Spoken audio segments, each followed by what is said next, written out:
حضرات ملت اسلامی السلام علیکم ورحمۃ اللہ وبرکاتہ۔ الحمد للہ الحنان المنان الذي خلق الانسان وعلمه البيان والصلاة والسلام على رسوله سید الانس والجان وعلى آلہ واصحابہ ذوی الخیر والاحسان، اما بعد فاعوذ باللہ من الشیطان الرجیم، بسم اللہ الرحمن الرحیم۔ ومن نعمرہ ننکسہ فی الخلق افلا یعقلون، صدق اللہ مولانا العظیم۔ بارگاہ رسالت مآب صلی اللہ علیہ وسلم میں درود پاک کا ہدیہ پیش کریں۔ اللہم صلی علی سیدنا و مولانا محمد معدن الجود والکرم وآلہ واصحابہ الکرام وابنہ الکریم وبارک وسلم صلاۃ دائمۃ سرمدا ابدا۔ قرآن عظیم میں اللہ عز و جل ارشاد فرماتا ہے، سورہ یاسین کی یہ آیت ہے، ہم جس کو لمبی عمر دیتے ہیں اس کو اسی حالت کی طرف لوٹا دیتے ہیں جس میں وہ پہلے تھا۔ یعنی میں آیت کا مفہوم عرض کر رہا ہوں، انسان کی شروعات جو ہوتی ہے بچپنے سے، بچہ ہے، بچہ جس کیفیت میں بڑا ہوتا ہے، جوان ہونے کے بعد ایک پورا انسان نظر آتا ہے۔ بچے کو پورا انسان نہیں کہا جاتا، اس کی عقل بھی کم ہے، اس کی سمجھ کم ہے، اس کے چلنے پھرنے میں کمزوری ہے، کھانے پینے میں مکمل نہیں ہے، لیکن جب بوڑھا ہوتا ہے تو اس کو واپس بچپنے کی طرح بنا دیا جاتا ہے۔ انسان کی زندگی جہاں سے شروع ہوئی اسی طرف واپس آ جاتی ہے۔ اب اس آیت کی تفسیر میں علماء اعظام، مفسرین اعظام نے فرمایا ہے کہ ایک حالت سے دوسری حالت کی طرف پھیر دیا جانا، اس کو ننکسہ فی الخلق کہا جاتا ہے۔ سورہ یاسین کی جو آیت میں نے آپ کے سامنے پڑھی، ہماری زندگی جیسے شروع ہوئی، بچپنے میں دانت نہیں تھے، صرف دودھ پی سکتے تھے اور کوئی ہارڈ غذا نہیں کھا پاتے ہیں۔ بچپنے میں ہاضمہ اتنا مضبوط نہیں تھا کہ گوشت مچھلی سب کھا لیں، وہ نرم غذا کھاتا۔ بچپنے میں وہ خود سے چل نہیں پاتا تھا، کسی کے سہارے کی ضرورت ہوتی تھی۔ بچپنے میں بولنے میں تتلاہٹ آتی، صاف الفاظ نہیں بول پاتا۔ چھوٹا بچہ ایک سوال کو بار کرنے لگتا ہے، اسی چیز کو بار پوچھتا ہے۔ چھوٹا بچہ کبھی کبھار خود سے پیشاب پخانہ کر لیتا ہے، اسے احساس نہیں ہو پاتا بستر میں، اس کی صفائی کے لیے اس کے ساتھ کسی کی ضرورت ہوتی ہے۔ اب ہم آتے ہیں بچپنے سے جب بڑا ہوا، جوانی میں یہ ساری چیزیں اس کی پرفیکٹ ہو گئیں، لیکن جیسی بوڑھاپے کو پہنچا پھر سے وہی حالت پر آیا کہ اب بوڑھا بھی دانت گرنے کی وجہ سے ہارڈ چیزیں کھا نہیں پاتا، بوڑھے کو بھی نرم غذا دینی پڑتی ہے، بوڑھے کا بھی ہاضمہ مضبوط نہیں ہوتا کہ ہر چیز وہ ہضم کر لے جائے، بوڑھے کے اندر بھی اب کسی کے سہارے کی ضرورت آ گئی، اتنی کمزوری آ گئی کہ خود سے کھڑا ہو کر کے چل نہیں سکتا، کسی کے سہارے کی ضرورت ہے۔ بوڑھے کے اندر بھی بھولنے کی عادت آ گئی، بوڑھے کے اندر بھی ایک چیز کو بار پوچھنے کی عادت آ گئی جو بچے کے ساتھ تھی۔ بوڑھے کے اندر پھر وہ مقام بھی آ گیا کچھ بوڑھوں کو کہ پیشاب پاخانہ نکلنے لگا اور ان کو پتہ بھی نہیں چل پا رہا ہے، کنٹرول ختم ہونے لگ گیا جسم کا، بستر پر ان کے پیشاب پاخانے بھی ہو گئے۔ بہت سارے بوڑھوں کے ساتھ یہ معاملہ ہوتا گیا۔ تو کہا کہ انسان جہاں سے شروع ہوا تھا پلٹ کر کے وہیں آیا ہے، انہی حالات کی طرف اسے لایا گیا ہے اور پھر اس کا خاتمہ ہو جائے گا۔ میں یہ بات اس لیے عرض کر رہا ہوں کہ غالباً ایسا لگتا ہے کہ دنیا بھی جس انداز سے شروع ہوئی تھی پلٹ کر کے اسی انداز پر آ جائے گی۔ آج کے حالات ہمیں یہ بتا رہے ہیں۔ اگر آج کے زمانے میں کسی سے کہا جائے کہ دنیا واپس اپنے پہلے مدار پر آ جائے گی، پہلے کیفیت پر آ جائے گی، تو لوگ ہنسیں گے۔ دنیا کی پہلی والی کیفیت یہ ہے، زمین میں بیج بو، فصل آئے تو نکالو، چکی میں آٹا پیسو، روٹی بناؤ اور کھاؤ، نہ کوئی مشین کا تصور، پتھروں کو ٹکرا کر کے آگ جلاؤ اور دیے روشن کرو اور گھر کو اسی سے اجالا کرو، یہی پہلی کی کیفیت تھی۔ کپڑے اپنے ہاتھ سے سلو، باقی کوئی چیز نہیں تھی۔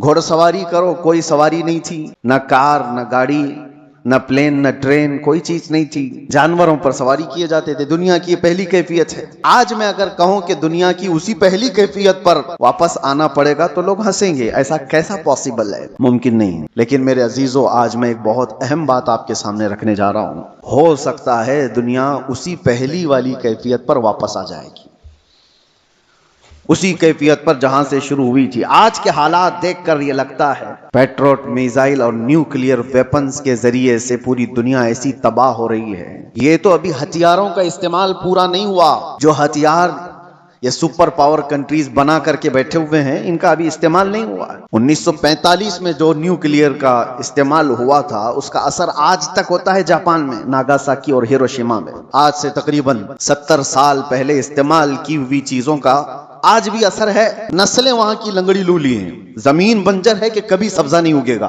اور اس زمانے میں بنایا ہوا وہ نیوکلیئر ویپن تھا۔ 70 سال کے بعد تو ٹیکنالوجی بہت آگے بڑھ چکی ہے. آج کے ان کے پاس جو نیوکلیئر ویپن ہیں، جو دانشور بتاتے ہیں کہ ایک کنٹری ہی جس کے پاس نیوکلیئر، امریکہ ہو یا رشیا ہو، وہ 9 بار دنیا کو تباہ کر سکتے ہیں. پوری دنیا کی بات کر رہا ہوں. اتنے ہتھیار وہ جمع کر کے رکھے ہوئے ہیں.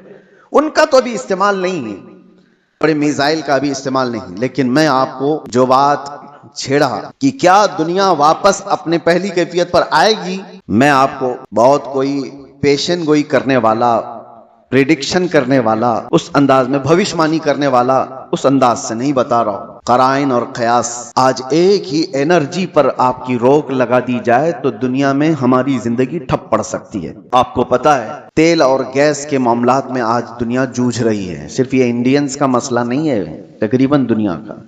اور آپ کو اندازہ ہونا چاہیے یہ جو جنگ چل رہی ہے امریکہ، ایران، اسرائیل کے بیچ میں، سب کو خبر ہے. تقریباً آج انٹرنیٹ سے سب لگے ہوئے ہیں اور خبریں لیتے رہتے ہیں. ایران کے پاس ایک ہرمز اسٹریٹ ہے جس سے سارے شپس گزرتے ہیں. دنیا وہاں سے اپنے تیل اور گیس اور فرٹیلائزر کی کھپت کرتی ہے، لیتی ہے، دیتی ہے. لیکن حیرت کی بات یہ ہے پوری دنیا وہاں سے جو ٹریڈ کرتی ہے وہ صرف 25% ہے، 75% نہیں. 25% وہاں سے تیل دنیا کا آتا ہے. مجھے حیرت اس بات کی ہوتی ہے کہ ایران نے صرف 25% پہ روک لگائی تو ابھی دنیا اس کی حالت یہ ہے. صرف ابھی 20-25% کو روکا گیا ہے، سپلائی چین رک گئی ہے. تو ابھی سے لوگ پینک ہونا شروع ہو چکے ہیں. یہ تو ابھی آپ کو اندازہ نہیں چند دنوں کے بعد جو حالات آنے والے ہیں. اللہ ہی خیر کرے. شاید ہم لوگ لاک ڈاؤن سے بھی بری حالت کی طرف جا سکتے ہیں. اللہ بچائے. یہ تو صرف 25% پر اگر کسی نے روک لگائی ہے تو دنیا پینک ہو رہی ہے. میرے عزیزو، وہ وقت آئے گا. میرے آقا صلی اللہ تعالی علیہ وسلم نے جو قیامت کے قریب ہونے والی نشانیاں بیان فرمائی، اس میں سے بڑی نشانیوں میں ایک نشانی یہ بھی ہے کہ قتل اور خون ریزی بہت بڑھ جائے گی.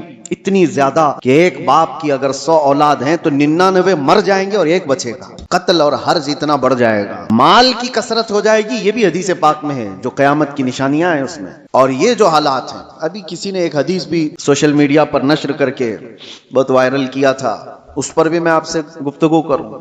ایک حدیث ملتی ہے، اذا رأیتم عمود احمر قبل المشرق، جب ایسٹ کی طرف سے، اب یہ تو ایریا پورا مڈل ایسٹ ہی ہے، مشرق کی طرف سے تم آگ کا ستون دیکھو تو حضور فرماتے ہیں فادخروا طعام سنتکم، تو اپنے 1 سال کا کھانا جمع کر لو.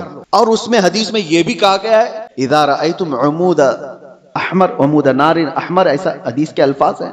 فی شہر رمضان، حدیث میں یہ ملتا ہے کہ رمضان کے مہینے میں جب مشرق کی طرف تم آگ اگلتی ہوئی دیکھو تو اپنے سال بھر کا کھانا پانی جمع کر لو. اب ایک طرح سے اس حدیث پر جو کلام ہے وہ بھی میں عرض کر دوں. اکثر ائمہ اکرام نے اس حدیث کو ضعیف قرار دیا ہے، اور ضعیف احادیث بہت ساری اعمال میں مقبول ہوتی ہیں. لیکن جن ائمہ نے اس کو ذکر کیا، اب اس کی تشریح ہم یہ نہیں کہتے کہ جس آگ کا اور جس ستون کا ذکر آیا ہے وہ یہی جنگ کے متعلق ہے اور یہی ایران سے نکلنے والی آگ کا ہے، یہ ہم یقین کے ساتھ نہیں کہتے. لیکن الفاظ یہ ملتے ہیں کہ مشرق کی سمت سے اگر تم آگ کا مینار دیکھو، یہ میزائل جب اڑتے ہیں تو یہ آگ کا مینار ہی بن جاتے ہیں، آگ کا ستون بن جاتے ہیں. بہرحال بہت ساری علامات ایسی ہیں میرے عزیزوں جس سے یہ اندازہ تو ہے کہ یہ آپس میں دنیا کو تباہ کریں گے. یہ طاقتیں ٹکرائیں گی اور دنیا کو تباہ کریں گی. عام لوگوں کی موت کثرت سے ہوگی. بڑے لوگ اپنی سیکیورٹی اور اپنی حفاظت کا انتظام کر کے بیٹھے ہوں گے. انسانوں کو مرنے کے لیے چھوڑ دیا جائے گا. جنگوں میں سب کی تباہی ہے. کہنے کو تو امریکہ کل اعلان کر دے گا کہ ہم جیت گئے. جیت کس بات کی ہے؟ کیا انسانوں کے ہزاروں قتل کے بعد کوئی جیتتا ہے؟ ادھر بھی قتل، ادھر بھی قتل، اور انسانوں کی موت کے بعد ونر کس کو کہا جاتا ہے؟ یہ تو صرف اور صرف اپنے نفس کو بڑا بنانے کا ایک ذریعہ ہے. باقی جیت کسی کی نہیں ہوتی جنگوں میں. مرتے ادھر بھی ہیں، مرتے ادھر بھی ہیں. ہاں اتنا ہے کہ ادھر کم مرے ادھر زیادہ مرے، لیکن موت تو ہے. تو ناحق جو لوگوں کا قتل ہوتا ہے اور انسان اس میں مارے جاتے ہیں، یہ صرف اور صرف طاقتوں کے ٹکراؤ سے ہے. میں آپ سے ایک بات عرض کر رہا ہوں، اندازہ کرو کہ اگر دنیا نے تمہارے سپلائی چین کی نس کو تھوڑی دیر کے لیے روک لیا تو تم کیا کرو گے؟ ایک وقت وہ آئے گا جب مخبر صادق صلی اللہ تعالی علیہ وسلم نے فرمایا قحط اتنا زیادہ ہو جائے گا کہ لوگ ایک دوسرے کا گوشت کھانے کی کوشش کریں گے. قحط سالی ایسی آ جائے گی. ساری قحط سالی کس کو کہتے ہیں قحط؟ ایک حدیث میں تو ملتا ہے کہ دجال کے آنے سے 3 سال پہلے پہلا سال ایسا ہوگا کہ زمین 1/3 حصہ سبزہ اگانا روک دے گی اور آسمان 1/3 حصہ بارش برسانا چھوڑ دے گا، اور دوسرا سال ایسا آئے گا کہ زمین آدھا حصہ سبزہ اگانا چھوڑ چکی ہوگی اور آدھا حصہ آسمان بارش برسانا روک دے گا، اور تیسرا سال ایسا آئے گا کہ زمین پورا حصہ سبزہ اگانا چھوڑ چکی ہوگی اور آسمان پورا ہی بند ہو چکا ہوگا، کوئی بوند قطرہ نہیں گرے گا بارش کا، اور اس وقت لوگ قحط میں ایسے مبتلا ہوں گے کہ ان کے پاس کھانے پینے کی کوئی چیز نہیں رہ جائے گی۔ یہ تو دجال کے ظہور سے پہلے کی علامت بتائی گئی ہے، لیکن کچھ روایات میں آپ کے سامنے یہ بھی رکھتا ہوں، جن چیزوں کے ہم ہیبیٹیٹ ہیں، عادی ہیں، ان چیزوں کے استعمال پر اگر روک لگی تو ہماری زندگی اتھل پتھل ہو جائے گی۔ آپ کو صرف ایسا لگتا ہے کہ گیس اور تیل کے رکنے سے کیا ہوگا، کسی انرجی انفراسٹرکچر پر حملہ ہونے سے کیا ہوگا؟ میرے عزیزو، آج جس سچویشن میں ہم ہیں، ہماری زندگیاں پوری الٹ پلٹ ہو جائیں گی۔ ہم وہ لوگ نہیں ہیں جو چکی پیس کر کھانے والے تھے، آج مشینوں کے دور میں جینے والے لوگ ہیں۔ تمہارے پاس ایک چمچ مسالہ بھی بغیر مشین کے پیسا ہوا نہیں ہوتا۔ ہر چیز کے لیے تمہیں انرجی کی ضرورت ہے، ہر چیز کے لیے تمہیں کرنٹ اور تیل اور گیس کی ضرورت ہے۔ ایسی عادت ہمیں آج لگی ہوئی ہے، ہمارا کوئی کھانا بغیر مشینوں سے گزرا ہوا نہیں آتا، کوئی کھانا۔ ہاں، صرف اور صرف قدرتی پھل فروٹ کھا لیے تو الگ بات ہے، باقی سارے جو کھانے کے جو ہمارے عادات ہیں یہ بغیر انرجی پروسیس سے نہیں آتے ہمارے پاس۔ کل کو جب یہ سواریاں رک جائیں گی، جب یہ نقل و حمل ایک جگہ سے دوسری جگہ جانے کے ٹرانسپورٹ اور کمیونیکیشن سب رک جائے گا تو لوگوں کے اندر کا ایک پاگل پن باہر آئے گا۔ یہ تو یہ ابتدا ہے۔ دوسری ایک چیز، آج سے تقریباً 9 سال قبل میں نے ایک بیان میں عرض کیا تھا، کرپٹو کرنسی کا جو یہاں پر دنیا میں رواج لانے کی کوشش کی جا رہی ہے، اس سے کیا ہونے والا ہے۔ ایک بات میں آپ کو بتاؤں، ان قریب ایسے حالات آئیں گے کہ آپ کا مال و دولت سب ختم کر دیا جائے گا۔ آپ کے جیب میں جو یہ سکے اور پیسے ہیں، ایک دن یہ سب نکل جائیں گے۔ ویسے بھی ابھی آدھے سے کم رہ گئے آپ کے پاس۔ آپ کی جو دولت ہے وہ سب آپ کے بینکوں میں ہے، اور آپ موبائل لے کر کے گھومتے ہیں یا ATM کارڈ لے کے گھومتے ہیں۔ آپ کو بینک نے صرف اتنا بتایا اتنے ڈیجٹ ہیں آپ کے پاس پیسے، آپ کو بھی یقین ہے 10 لاکھ روپے آپ نے بینک میں جمع کیا اور 10 لاکھ کا ڈیجٹ آپ کو بینک نے دے دیا آپ کے موبائل کے میسج پر، اور آپ کو یقین ہے میرے پاس 10 لاکھ ہیں، پکڑنے میں کچھ بھی نہیں آپ کے پاس، اور نہ ہی روز جا کر کے آپ بینک کا مشاہدہ کر رہے ہیں کہ میرے جو نوٹ دیا تھا وہ ہیں کہ نہیں ہے کہ نہیں ہے۔ آپ کو اس سے کوئی مطلب نہیں۔ بینکوں نے آپ کو ایک ضمانت دے دی کہ آپ کے اتنے پیسے ہمارے پاس ہیں۔ ضمانت کیا ہے؟ صرف میسج ہے، وہ ڈیجٹ ہے، وہ نمبرز ہیں، انہی نمبرز پر دنیا جی رہی ہوگی۔ ابھی یہ رواج اور بڑھتا جائے گا، آپ جو کیری کرتے تھے سکے اور نوٹ وہ بھی ختم کر دیے جائیں گے، کچھ نہیں ہوگا کسی کے پاس، اور سارا ٹرانزیکشن آپ کا جو چلتا ہے وہ انٹرنیٹ سے چلتا ہے۔ جس دن انٹرنیٹ کو شٹ ڈاؤن کر دیا جائے گا، سارے کے سارے فقیر ہوں گے، کسی کے پاس کچھ نہیں ہوگا، ان کے ہاتھوں میں نہ کوئی رقم ہوگی نہ کوئی پیسہ ہوگا، کیونکہ سب کچھ ان کو بتایا گیا تھا کہ بینک میں اتنے ڈیجٹ ہیں ہمارے پاس۔ اس کی کیا شیورٹی ہے کہ کبھی انٹرنیٹ بند نہیں ہوگا؟ اس کی کیا گارنٹی ہے؟ میرے عزیزو، اسی لیے پہلے کے دور میں لوگ درہم اور دینار رکھتے تھے۔ درہم اور دینار کیا ہوتے ہیں؟ درہم چاندی کا سکہ ہوتا تھا اور دینار سونے کا سکہ ہوتا تھا۔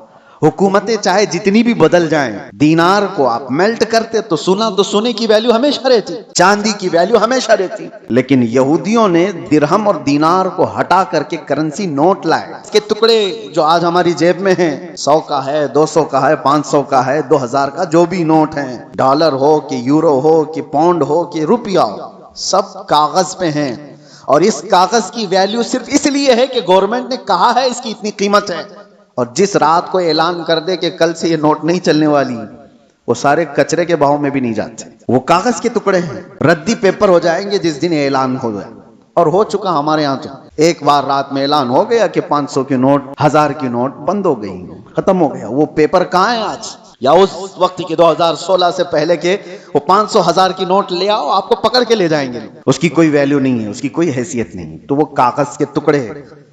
تو پہلے دنیا درہم اور دینار سے کاغذ کے ٹکڑے پہ آئی، کاغذ کے ٹکڑوں سے پھر ATM کارڈ پہ آئی، پھر کارڈ بھی کیری کرنے کی ضرورت نہیں، اب صرف موبائل میں آئی، آپ موبائل سے سارا ٹرانزیکشن کرو، ادھر سے میسج ادھر گیا، ادھر سے میسج ادھر آیا۔ باقی حیرت ہوتی ہے، کبھی ہم ٹیکسی میں بیٹھے ہیں، 500 روپے ہو گئے، نہ میں نے جیب سے کچھ نکالا نہ اس نے لیا، ادھر سے میسج ادھر گیا، اس کو بھی یقین ہے میرے پاس 500 آ گئے، میرے پاس بھی وہی موبائل، اس کے پاس بھی وہی موبائل، صرف اتنا کہہ دیا اس کو کہ 500 کا ایک میسج چھلک گیا ہے، ہاں وہ آگے بڑھ گیا. یہ یقین بڑھتا چلا گیا ان ڈیجٹس کے اوپر، ان نمبرز کے اوپر. وقت ایسا آئے گا کہ ساری زندگی انہی نمبرز پر گھوم رہی ہوگی. ایک دن اچانک یہ سارے مواصلات کا ذریعہ بند کر دیا جائے گا اور لوگ قحط سالی کے شکار ہوں گے. آپ کس سے پوچھیں گے؟ آج جو دنیا بٹ کوئن کا اور کرپٹو کرنسی میں پیسے لگاتی ہے، اس کا طریقہ کیا ہے پتا ہے؟ بٹ کوئن ایک غائبانہ کرنسی ہے، کسی کنٹری کی کرنسی نہیں. ڈالر آپ نے دیکھا ہے، یورو آپ نے دیکھا ہے، پاؤنڈ انگلینڈ کا آپ نے دیکھا، روپیہ بھی دیکھا ہے. بٹ کوئن کیا ہے وہ دیکھا ہی نہیں کسی نے، وہ ہے ہی نہیں. وہ ایک کرمنل دنیا چلاتی ہے اور انہوں نے اپنی ایک قیمت اس کی لگائی ہے اور روز بڑھتی جاتی ہے قیمت. 40 لاکھ 50 لاکھ 60 لاکھ ایک بٹ کوئن خریدنے کے لیے لوگ پیسے لگاتے ہیں. آپ نے 60 لاکھ روپے دے کر ایک بٹ کوئن خریدا، سامنے والے نے کہا کہ ہاں ایک بٹ کوئن آپ کا ہے. کہاں ہے وہ؟ اس نے نمبر دیا ہے خالی، کوئی سونا اور چاندی اٹھا کے نہیں دیا، کوئی گارنٹی نہیں ہے. بس اس پر بھی دنیا پاگل ہے اور لاکھوں کی تعداد میں کرپٹو کرنسی اور یہ بٹ کوئن کو خریدنے کے لیے پاگل ہے دنیا، پیسے لگائی ہوئی ہے. جو چیز دکھ ہی نہیں رہی ہے اس کو بھی خریدا جا رہا ہے، لیا جا رہا ہے. میرے عزیزو، میں آپ کو ان آخری علامات کے بارے میں کہہ رہا ہوں کہ دنیا کبھی ترقی کرتے کرتے کرتے اتنے آگے جا چکی جو اس کی خود کی تباہی کا ذریعہ ہے. انسان خود اپنے آپ کو تباہ کر لے گا. آج یہ تمام ذرائع پر نربھر ہو کر کے رہنا یہ ہماری تباہی کے قریب جانے کا ہے. اب میری باتوں کو کچھ ماڈرن لوگ یہ کہیں گے کہ پرانے خیالات کی بات کر رہے ہیں، ترقی کو نہیں چاہتے ہیں، آسانی کو نہیں چاہتے.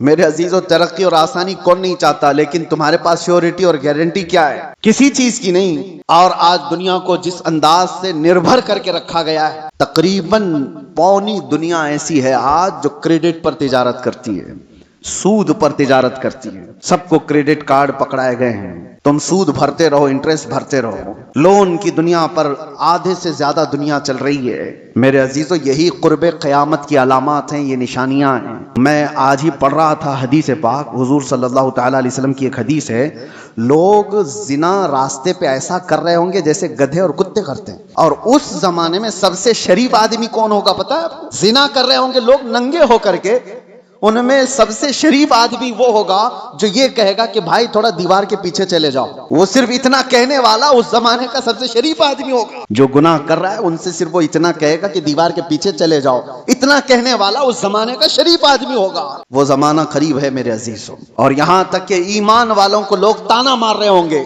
اس کو دیکھو یہ مسلمان ہے، اس کو دیکھو، ایسے تانا مار رہے ہوں گے جیسے چوروں کو تانا مارا جاتا ہے. ایمان پر زندہ رہنا اور قائم رہنا ایک بڑا مشکل ہو جائے گا. آج آپ کے سامنے میں یہ ساری باتیں اس لیے رکھ رہا ہوں کہ ہم قبرستان کی طرف سے گزریں گے تو یہ احساس کریں گے جو قبر میں سویا ہے وہ کتنا محفوظ ہے، کاش اس کی جگہ میں ہوتا. حضور نے فرمایا، حدیث ہے یہ، قیامت کے قریب تم قبرستان سے گزرو گے تو یہ تمنا کرو کہ قبر میں سویا ہوا آدمی کتنا اچھا ہے کہ وہ مجھ سے پہلے دنیا میں فتنوں سے محفوظ چلا گیا. آج یہ سارے فتنے وہ نہیں دیکھ رہا ہے. ایک بات آپ یاد رکھ لینا، یہ جنگوں کے حالات دنیا کو ابھی بدل کے رکھنے والے ہیں. اگلے سال تک اللہ نے اگر زندگی دی تو دیکھنا دنیا کا نقشہ بدل چکا ہو، جینے کے انداز بدل چکے ہوں گے، ساری نئی چیزیں آپ کو سننے میں آئیں گی اور دیکھنے کو ملیں گی، طور طریقے بدل چکے ہوں گے. اچانک ہونے والے حالات پوری دنیا کو اکثر بدل کر رکھیں گے. اس لیے ہر گھڑی آپ ایکٹیو رہو کہ ایمان کے ساتھ دنیا سے جانا ہے. ان فتنوں کے دور میں ہر گھڑی آپ اپنے ایمان کی حفاظت کی فکر کرو. اب جو دور آ رہا ہے اس سے خطرناک دور دنیا کی ابتدا سے لے کر اب تک نہیں آیا، کبھی نہیں. اس سے زیادہ خطرناک دور کبھی پہلے نہیں آیا. جو آنے والا ہے وہ دجال کے ظہور کا زمانہ ہے. نبی اکرم صلی اللہ علیہ وسلم نے فرمایا، روئے زمین پر سب سے بڑا فتنہ ہوگا دنیا کا. اور نبی آخر الزمان خود دعا کرتے تھے اللہ کی بارگاہ میں کہ اللہ مجھے دجال کی فتنوں سے محفوظ رکھ. تو سید الانبیاء جس کی دعا کر کے پناہ مانگتے ہوں، ہمارا حشر کیا ہوگا، ہمارا حال کیا ہوگا؟ جس کو بچنے کی فکر ہوگی اللہ اس کی حفاظت کرے گا. جو بچنے کی فکر ہی نہیں کرتا ہو، خوف ہی نہ ہو اس کے دل کے اندر، پھر تو وہ ختم ہو جائے گا. اب میں ایک اور حدیث بیان کر کے میرے اپنے موضوع کے سلسلے میں نے آج کیوں چھیڑا اس کو. ایران، امریکہ، اسرائیل، یہ دنیا میں ابھی سب کی زبانوں پر چل رہے جنگ کے حالات ہیں. اس دوران میں نے حدیث یہ پڑھا کہ دجال کے ظاہر ہونے کا وقت جو ہے وہ اللہ بہتر جانے، لیکن جو جگہ ہے نبی پاک صلی اللہ علیہ وسلم نے فرمایا وہ بھی ایران کی طرف سے ہی ظاہر ہوگا۔ دجال کے ظاہر ہونے کی جگہ جو بتائی گئی وہ مشرق کی طرف سے ظاہر ہوگا۔ ایران کا ایک شہر ہے اصفہان، نبی پاک صلی اللہ تعالی علیہ وسلم فرماتے ہیں یتبع الدجال من اصفہان 70,000۔ حضور فرماتے ہیں اصفہان شہر سے 70,000 یہودی دجال کی فوج میں شامل ہوں گے۔ اب یہ اصفہان کہاں ہے؟ اصفہان تو یہ ایران کا شہر ہے۔ 70,000 یہودی ہیں یہاں پر؟ نہیں، لگتے تو نہیں ہیں، لیکن حدیث پاک ہے، اللہ کے نبی صلی اللہ علیہ وسلم نے فرمایا 70,000 یہودی دجال کی جماعت میں داخل ہوں گے، وہ ایران کے اس شہر سے داخل ہوں گے، اس کی فوج میں آئیں گے۔ ہو سکتا ہے لوگ میرے اس بیان کو یوں کہہ رہے ہوں کہ یہ ایران کے خلاف بول رہے ہوں۔ میرے عزیزو، آج جن حالات اور جو کیفیت کو ہم دیکھ رہے ہیں، ہم مظلوموں کے ساتھ کھڑے، ظالم کے ساتھ کبھی نہیں کھڑے ہوں گے۔ اسلام کی خاصیت ہے یہ، ظالم کے ساتھ کبھی نہیں کھڑے ہوں گے۔ ظالم امریکہ ہے، ظالم اسرائیل کے یہودی ہیں، پوری دنیا کو انہوں نے ظلم کی چکی میں پیسا ہے۔ لیکن ایران کی جو کیفیت ہوگی، 70,000 یہودی وہاں سے نکلیں گے اور دجال کی جماعت میں آئیں گے، تو اتنا لگتا ہے کہ غالباً ایران پر یہودیوں کا ایسا قبضہ ہوگا، تبھی تو وہاں 70,000 یہودی ہوں گے۔ وہ دور آئے گا۔ آج جس حالت میں ایران لڑ رہا ہے، چند باتیں لوگوں کو خوش کر رہی ہیں، ایران نے اتنا ٹھوکا، اتنا مارا، ہو سکتا ہے، اور یہودیوں کو اور سپر پاور کو گھٹنے ٹیکنے پر مجبور کیا، یہ وقتی طاقت ہو سکتی ہے اور اللہ کامیابی دے، ہم اس کے خلاف نہیں ہیں۔ لیکن حدیث پاک، مجھے اس حدیث پاک سے یہ لگتا ہے وہ وقت آئے گا جب ایران پر یہودیوں کا ایک غلبہ ہوگا، تبھی تو وہاں سے دجال کی جماعت میں لوگ شامل ہوں گے۔ دوسری حدیث یہ بھی میں بتاؤں، امام مہدی جب ظاہر ہوں گے تو فرمایا گا امام مہدی کی جو فوج ہوگی وہ قسطنطنیہ کو فتح کرے گی۔ قسطنطنیہ کیا ہے؟ کانسٹنٹائن جس کو کہا جاتا ہے، یہ استنبول شہر ہے جو آج کا ترکی کا شہر۔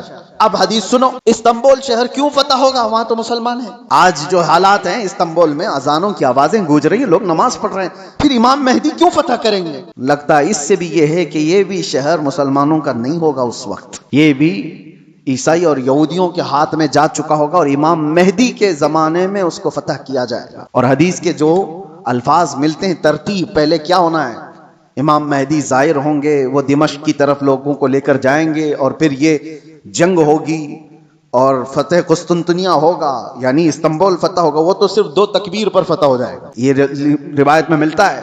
امام مہدی اور مومنین کی جو جماعت ہے وہ شہر کے باہر کھڑے ہو کر اللہ اکبر کہے گی، آدھا شہر فتح ہو چکا ہوگا۔ دوسری بار اللہ اکبر کہیں گے، شہر فتح ہو چکا ہوگا۔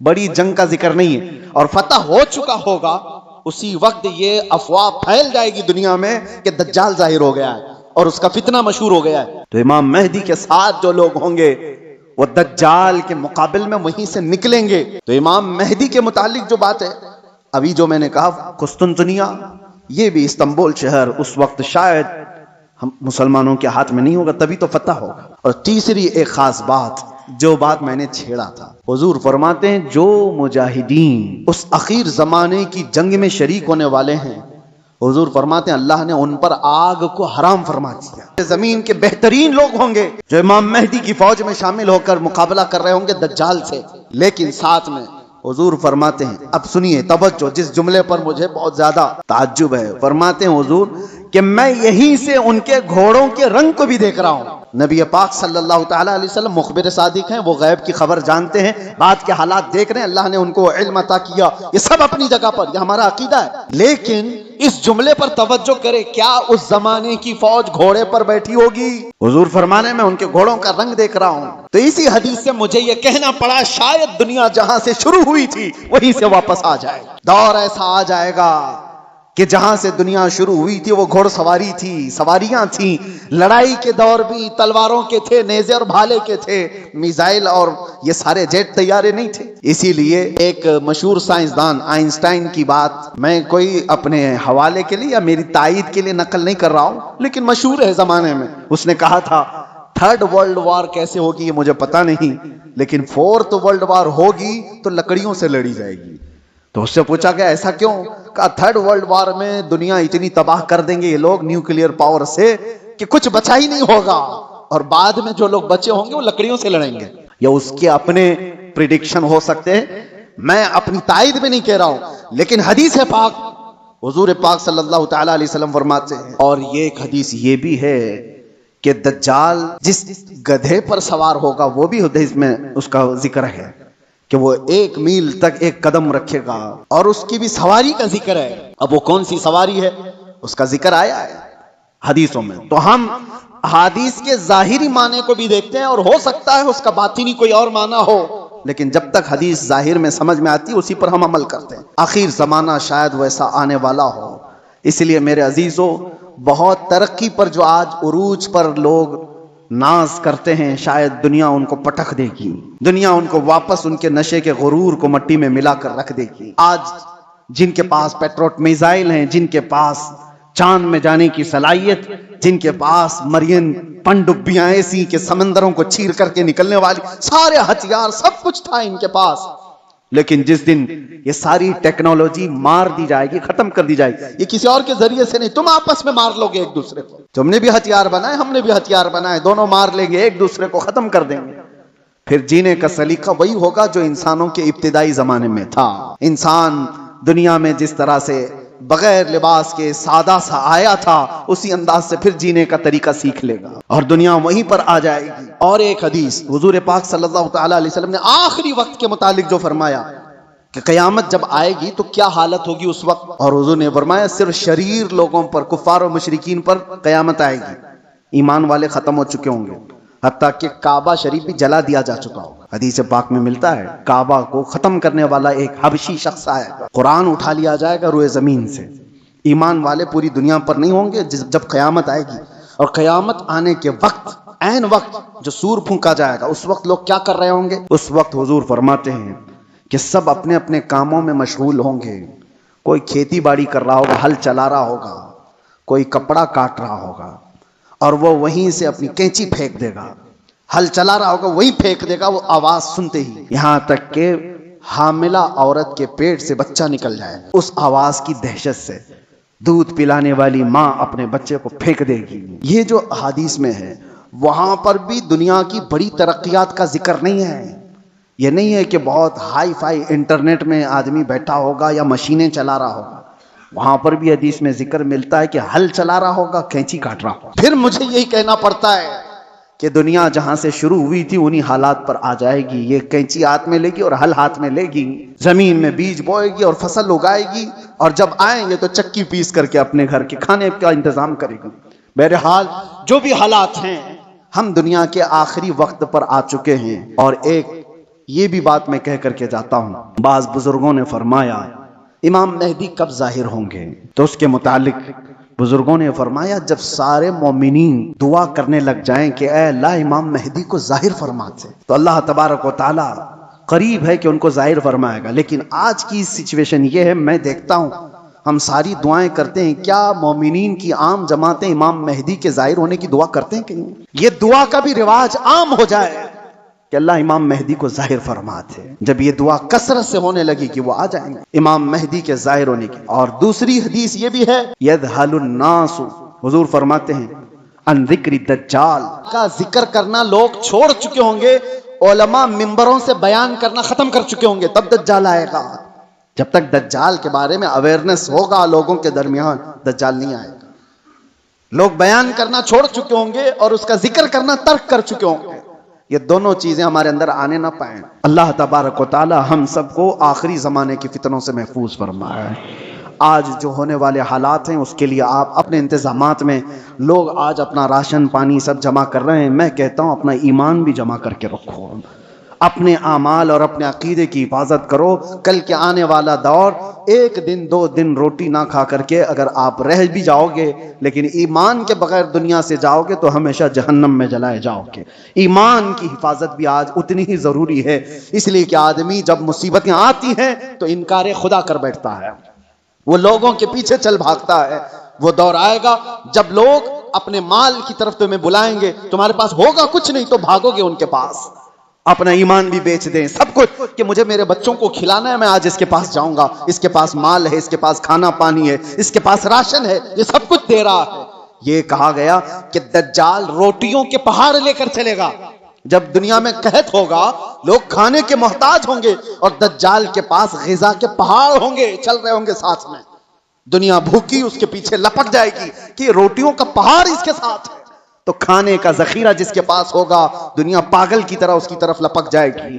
تو آنے والا دور اگر قحط کا ہے تو آپ یہ بھی ایمان رکھو کہ جہاں کھانا بٹ رہا ہے وہاں ایمان والا نہیں جاتا، جہاں میرے مصطفیٰ کی محبت بٹ رہی ہے بھوک کو ترک کرے گا، میرے آقا کے قدموں کو اختیار کرے گا۔